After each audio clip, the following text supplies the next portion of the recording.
গ্রামে নতুন স্কুল তৈরি হচ্ছে। ক্যামেরা হাতে মেয়েটি চারদিকে ছবি তুলছে।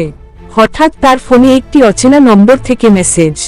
সবাইকে বদলাতে চাও, নিজের ভবিষ্যৎ ভেবে দেখো। মেয়েটির মুখ শক্ত হয়, হালকা বাতাসে তার চুল উড়ে যায়। ভয়ে দেখানোটা এখনো শেষ হয়নি। স্কুলের সামনে কয়েকজন অভিভাবক দাঁড়িয়ে। এক বৃদ্ধ শিক্ষক মেয়েটির পাশে এসে দাঁড়ান। শিক্ষক বলেন, তুমি একা নও। ধীরে ধীরে আরো কয়েকজন গ্রামবাসী পাশে দাঁড়ায়। একজন মা বলল, আমাদের বাচ্চাদের জন্য আমরা চুপ থাকব না।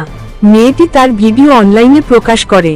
স্ক্রিনে ভিউ বাড়ছে 100, 1000, 10,000। শহরের একটি নিউজ অফিসে আলো জ্বলে ওঠে। একজন সাংবাদিক বলল, এটা বড় খবর। সত্য এক জায়গায় থামে না, সে ছড়িয়ে পড়ে। সরকারি তদন্ত শুরু। দোষীরা আর লুকাতে পারে না। একজন কর্মকর্তা মাথা নিচু করে দাঁড়িয়ে। আমি প্রতিশোধ চাই না, আমি পরিবর্তন চাই। গ্রামে করতালির শব্দ।